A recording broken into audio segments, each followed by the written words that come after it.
The Red Estate was not far from the new capital city of Earth in the Australian Badlands. The man who liked to call himself the Red Prince had moved there from Montana when it became clear his already considerable interests were at risk in the forming Russo-American concordance. He was one of the largest shareholders of the company that ended up making the first human fold drives, and he was still one of the richest individuals on Earth.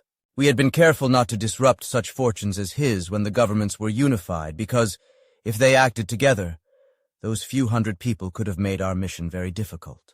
Instead, we assured them that their interest would be safer than ever absent the squabbling of nation-states, and they welcomed the change we brought. We didn't bother concealing our arrival. At his direction, we folded directly into a luxurious great room within his sprawling estate. "My king and queen," he said with a modest and possibly a bit sarcastic bow.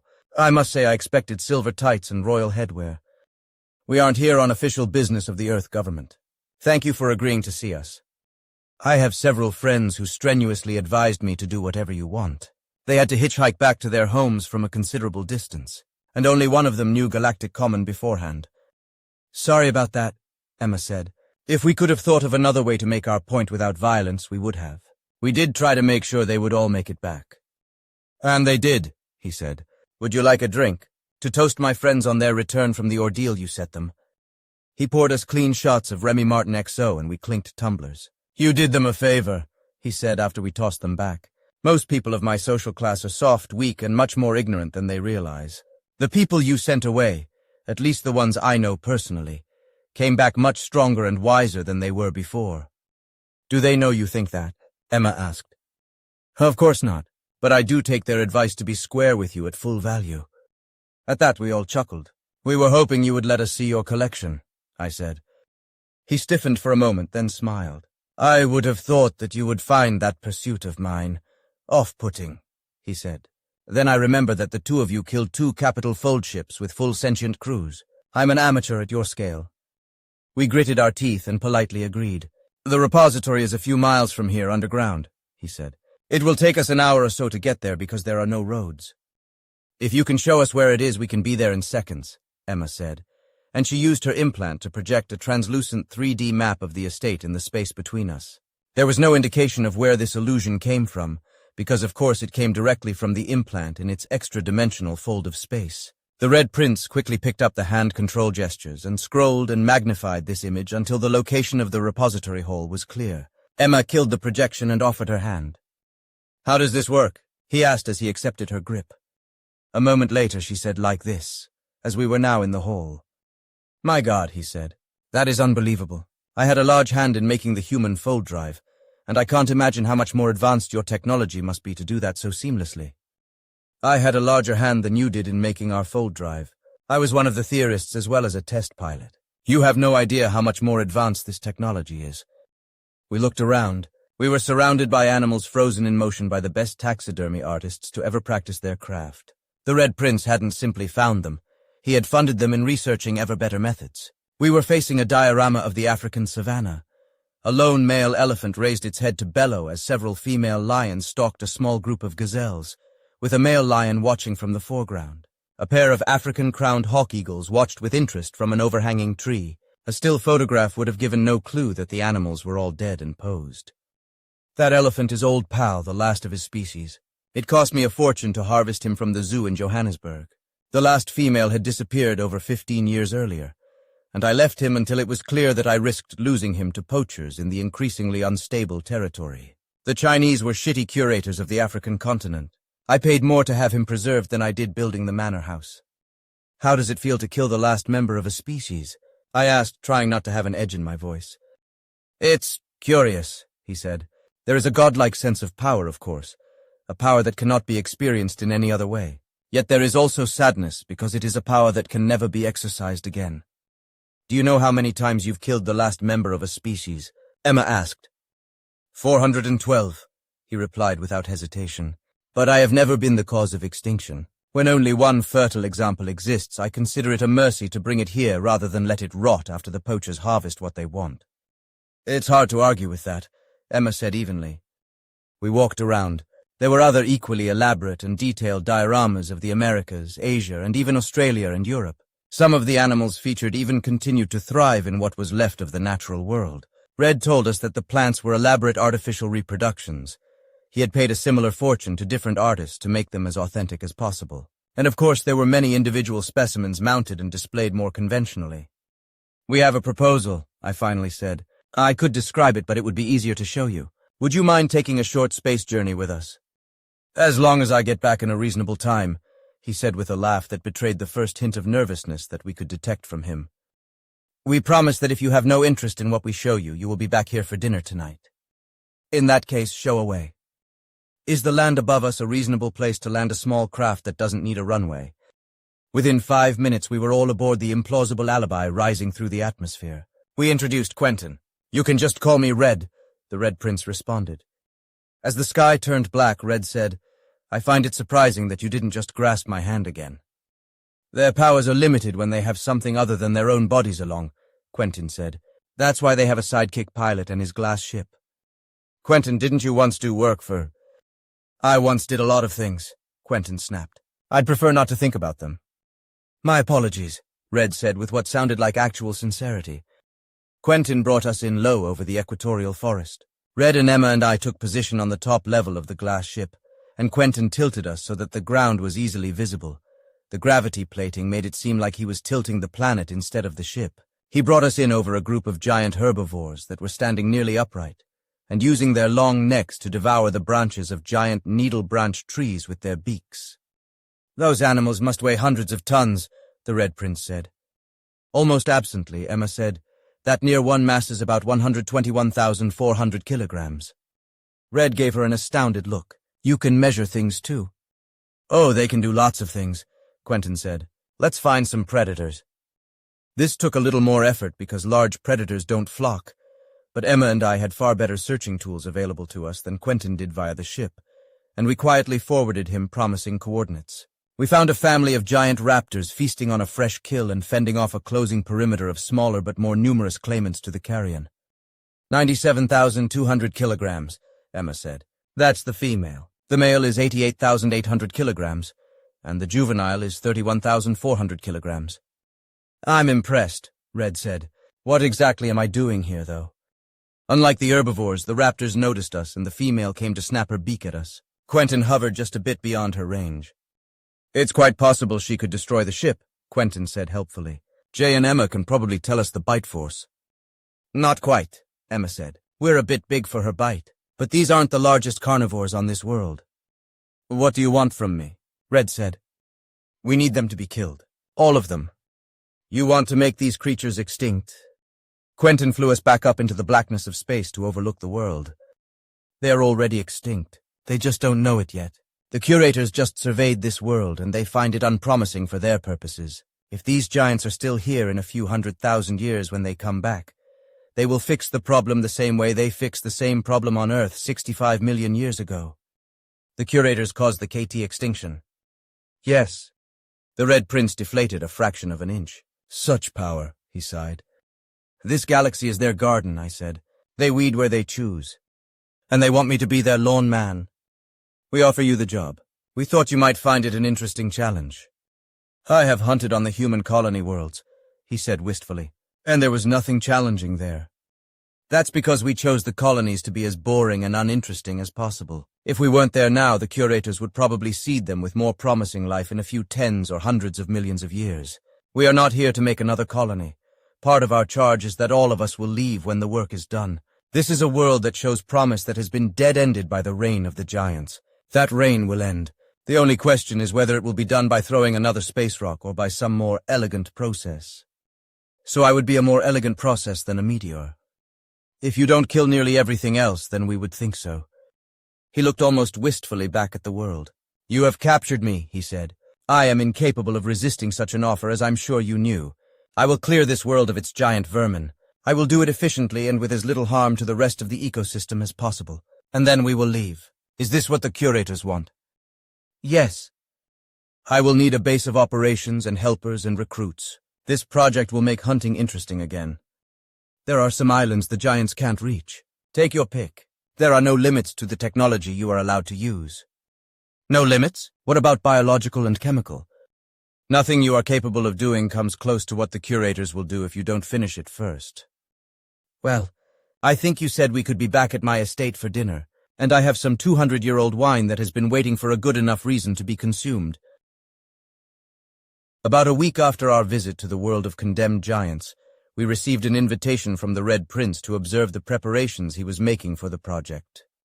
We folded over to what turned out to be the giant-landed fold ship Nostromo, as it was besieged by a thick cloud of transports coming and going. Red invited us into an office with a modest sign on the door reading Project Terra Nova. Wasn't that Terra Nova series about time travel to the ancient Earth? Sure, but there isn't a lot of source material to draw on for this kind of conflict, and I had to call it something. Your world of dead-end giants doesn't even seem to be indexed.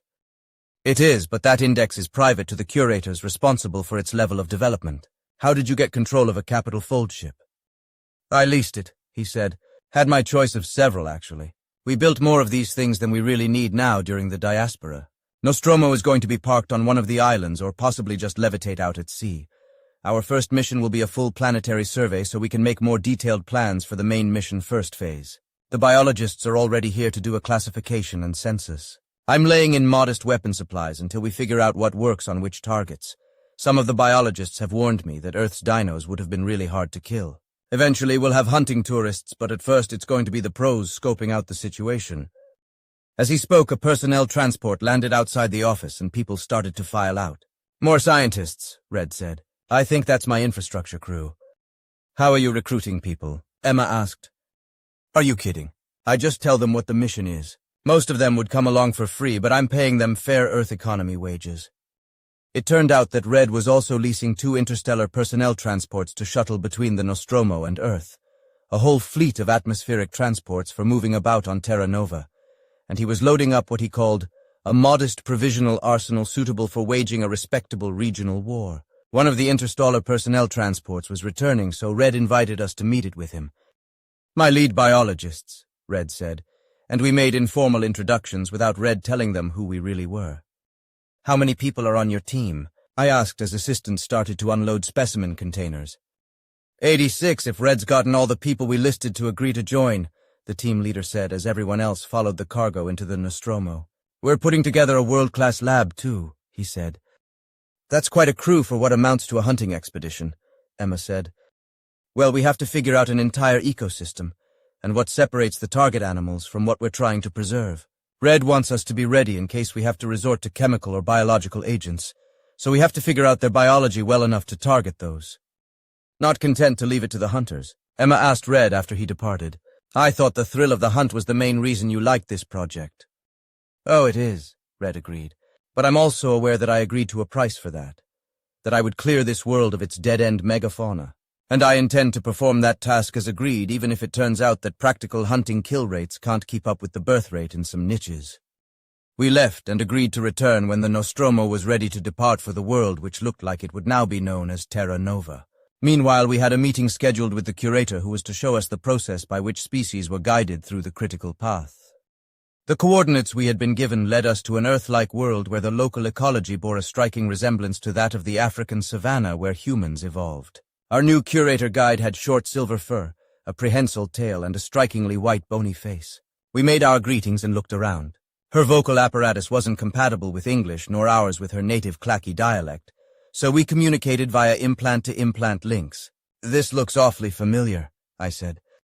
It should. I chose to start with this world because it strongly resembles Earth at the time we began watching over your ancestors. There are several arboreal species here which have evolved gripping appendages and fine spatial awareness for navigating tree canopies, all of which are being forced to ground level as the forests retreat. This is one of the situations we watch closely because in the past it has regularly led to the emergence of a critical path species. Follow. We didn't actually walk, but let her guide us in a fold to another location. We were now in what had been the middle distance, 100 meters or so from a group of animals that strongly resembled early primates. In later phases, we will have to be more discreet about our comings and goings and our appearance, but at this point in the development, our presence here doesn't really matter much. We can observe that these animals have a strong social organization, which is also promising for critical path development. They have begun to use as-found rocks as weapons, but not to fashion more effective tools or to use fire. We watched for an hour or so as the group interacted, coming and going from the canopy of a single tree.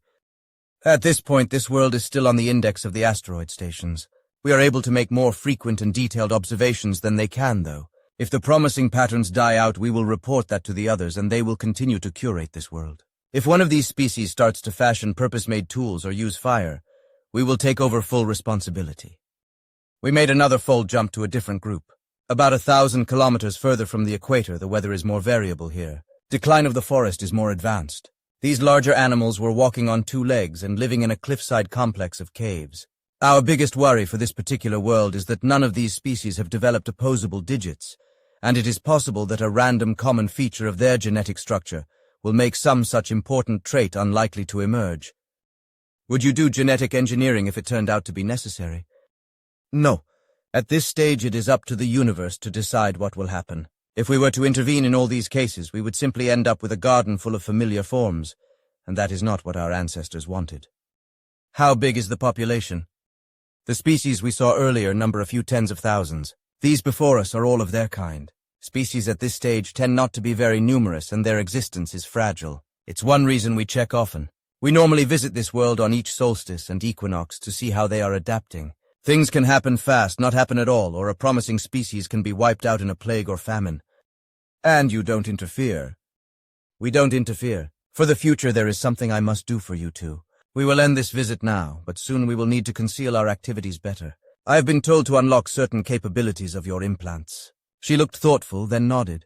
You can now control an invisibility shield which folds light around you. It's not good enough to really conceal you from a trained observer, but it will allow us to move among more developed species than these without making too much of an impact. Emma and I looked at one another. We could feel the new capability. What other abilities do we have that we don't know about? Emma asked. If you don't know about them, you don't have them, our host said. According to the plan that has been worked out for your integration into our work. We've been here long enough. I will signal you in about a month when we will be ready to visit a world at the next level. We folded back to Earth where we startled Quentin by turning invisible. I can still tell you're there, he said warily. But I kind of have to squint, and if I didn't know in advance it was you, I wouldn't know what I was seeing. If I was primitive, I'd probably take you for ghosts. I didn't know you could do that. Neither did we, Emma said, and I really wonder what else we don't know. Less than a week after our appointment with the Critical Path Curator, the Nostromo made its way to the world Red was calling Terra Nova. There were 300 people on board for the expedition, with over 50 already at our destination via the personnel carriers. Emma and I went along for the ride with everyone else so as to blend in. There was a flurry of activity as the biologists who had been on the ground transmitted results and conveyed samples to the ship. We've been surveying the smaller species worldwide, one of the biologists told us. We need to see what family distinctions are there, particularly at the biomolecular level, that might allow us to make specific diseases or toxins. Isn't it a bit early to be planning on the worst-case scenario? Emma asked. If we need it, we'll need to have the planning already done. I really think those measures will be more necessary with the mid-range animals, which are far more numerous but still fairly powerful. We may be able to do like our own ancestors and get them to flock over the edges of cliffs, but we don't know their behavioral habits very well yet. And some of the smaller megafauna appear to be solitary. The big guys we will hunt to extinction, and we even have to figure out how we're going to do that. Red introduced us to a big man who had made himself the very stereotype of the mercenary hunter, dressing in camo and carrying a big knife and a revolver even on the ship, as if a big carnivore might surprise him in the mess hall without warning. He was friendly, though, and unlike most of the crew, he recognized us instantly. Queen Emma and King Jay, welcome to Terra Nova. I'm Zeke. I have to give the highest respect to the only 2 humans to ever go into battle in space, he said. Any advice for how to handle it? When you're facing off against a mountain-sized fold ship in a lightly built tin can, make sure you have the better weapons, Emma said, and the mountain-sized man laughed heartily. That's excellent advice, and I'll be taking it seriously very soon. I'd be honored if you two would witness my hunt. I plan to take down the first of the big guys on this ball of mud so the bio guys can get their samples, and maybe try some barbecue. Guys like him make me want to give the dinos machine guns, Emma mumbled after he had walked off. He didn't even say anything about that little incident where we unified the government and claimed our throne. Well, we know what he cares about, I said.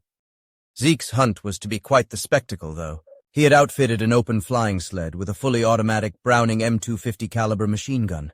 The sled itself was basically a plate with the gun tripod and a chair for Zeke mounted to it.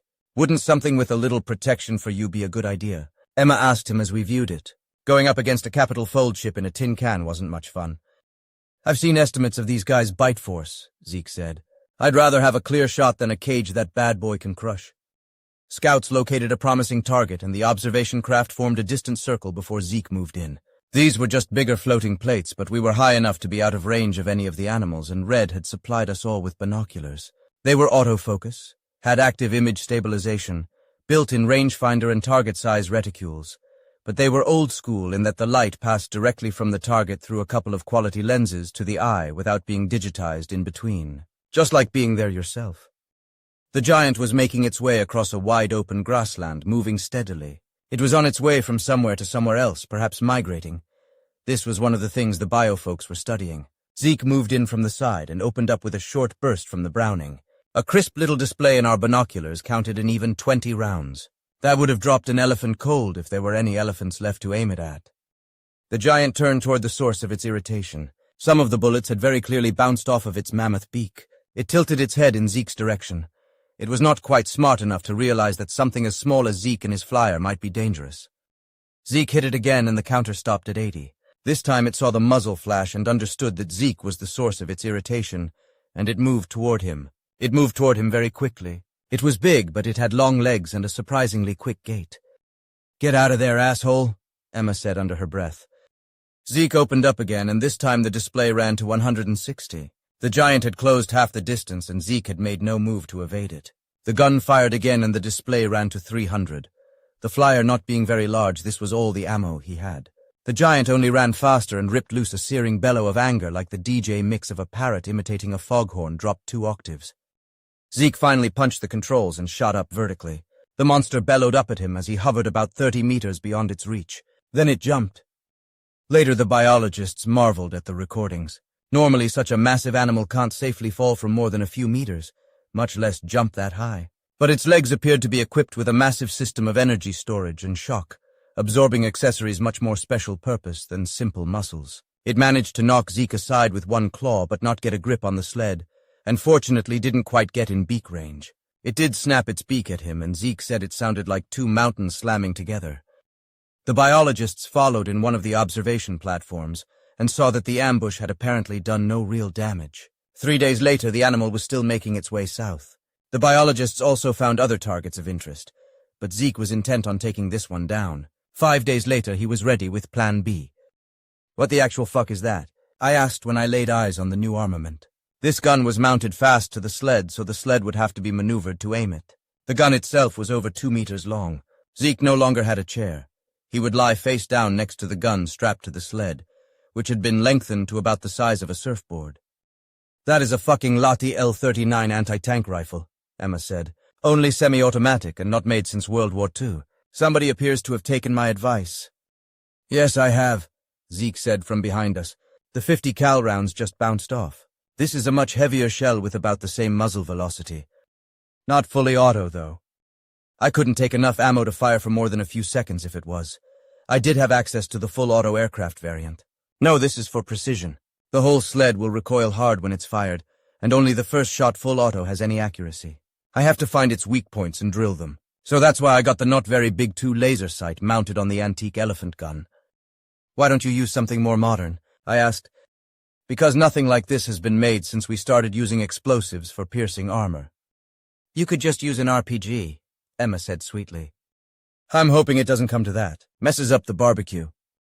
"Surely a PDE-5 inhibitor would work better than all this," I said after he left. "Maybe they give him heartburn." Round 2 started up just about like round 1, except 60 kilometers further south. Zeke still didn't sneak up from behind, although Emma confided that she would consider it the only sensible strategy after what had happened the first time.